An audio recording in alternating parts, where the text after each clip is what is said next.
Salut, salut, bonsoir à tous. J'espère que vous vous portez bien. Quant à moi, ça va par la grâce de Dieu. Voilà, aujourd'hui, je vous montre ma recette du héros.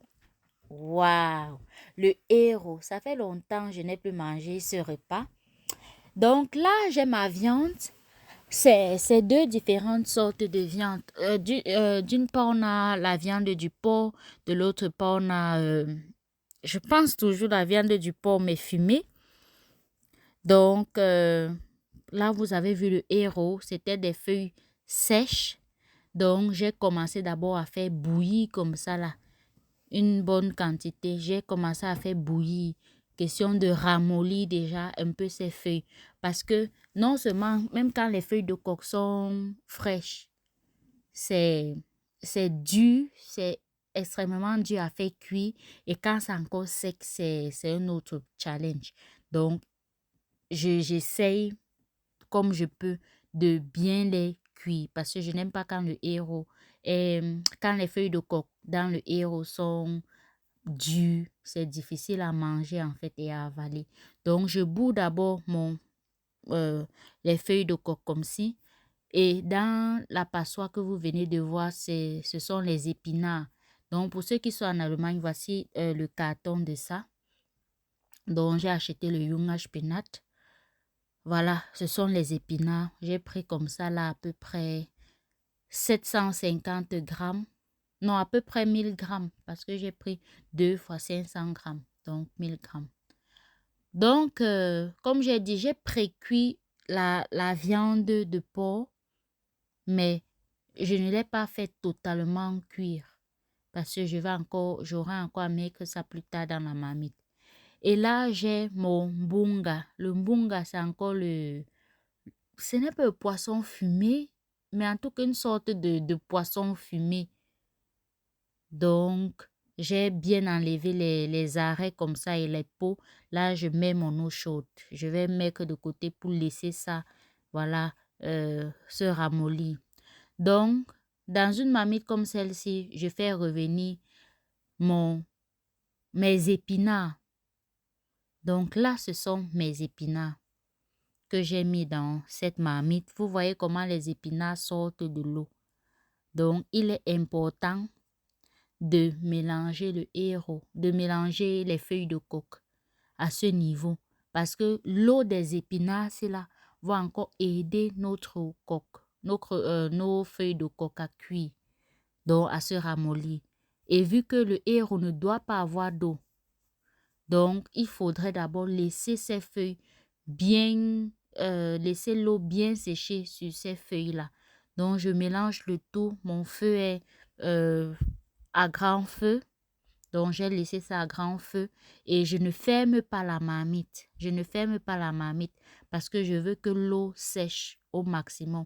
Vous savez, lorsqu'on ferme la marmite, l'eau a tendance à rester à l'intérieur. Donc, je laisse la marmite ouverte comme ça et je tourne de temps en temps. Donc, il ne faut pas simplement laisser comme ça. Sinon, les feuilles peuvent se brûler en bas. Donc, toujours venir se rassurer. Peut-être 5 à 10 minutes plus tard, se rassurer que non, tout se passe bien. Donc là, il y a toujours de l'eau. Je mets également ma viande à ce niveau parce que je sais que la viande, vu qu'elle n'était pas totalement cuite, si je ne mets pas à ce niveau, je mets après avoir mis l'huile, ça peut encore ressortir son eau. Donc, je mets ici pour que tous ces ingrédients l'eau puisse bien sortir de ces ingrédients. Donc là, mon bunga était déjà prêt, c'était déjà ramolli, j'ai aussi versé. Si vous avez le poisson fumé, vous avez la morue, tout ça là, vous pouvez mettre dedans. Si vous avez même la peau, vous mettez. Donc, chacun met par rapport à ce qu'il aime bien avoir dans son héros. Là, mettre le couvercle, c'était une erreur. J'ai enlevé par la suite parce que comme j'ai dit, l'objectif ici, c'est de laisser l'eau s'évader, s'échapper. Donc, voici mes écrevisses déjà. Je prends comme ça, je mets au four. Là, actuellement, c'est au four. Question de, on va dire quoi, de rendre ça croustillant et facile à écraser. parce que on ne prend pas les écrevisses gros comme ça et on met dans le mélange. Donc, pendant ce temps, je sale toute ma préparation. Le sel, c'est vraiment à mettre au fur et à mesure pour ne pas déborder. Parce que quand ça déborde là, c'est autre chose, quoi. Donc, voilà mes écrevisses que j'ai écrasées. Vous voyez comment c'est un peu plus fin. Donc, je tourne, je mélange. Et si vous voyez bien, il n'y a plus d'eau dans la marmite. Donc, l'eau ici là a complètement séché. Donc, ce n'est plus visible comme au départ. À ce niveau, donc, je n'ai plus qu'à rajouter mon huile. Le héros, c'est aussi l'huile. Mais moi, je n'aime pas abuser de l'huile. Parce qu'après, voilà, je n'aime pas avoir le sentiment que je mange le héros. C'est comme si je bois l'huile. Donc, mettez l'huile par rapport à vos convenances, par rapport à comme vous aimez. Moi, j'ai mis, dès que c'est un peu débordé, là, pour moi, c'était OK. Je n'avais plus besoin d'huile extra. Donc, là, je peux donc fermer ma marmite pour laisser cuire. Parce que l'huile aussi doit cuire. L'huile rouge, il ne faut pas que ça cale dans la gorge. Donc, là, j'ai rajouté mon cube. Question de réajuster l'assaisonnement avant de goûter et voir si tout est OK. Je ferme, je laisse mijoter à feu moyen. Donc là, c'était à côté en train de mijoter. Entre-temps, je vais donc faire mon couscous. Vu que je n'avais pas le watafoufou ni même les autres couscous. Ici en Allemagne, j'ai le gris. Donc, c'est ce que je vais utiliser comme couscous. Là, vous voyez comment ma sauce de héros se présente. Vraiment, avec tous les ingrédients, la viande, l'huile. Voilà, là, c'était déjà bien prêt. Donc, mon eau à côté a déjà bouilli. J'ai diminué, j'ai divisé en deux. Et le gris, je commence à le tourner. C'est un peu en forme de couscous, quoi. J'aime bien ça.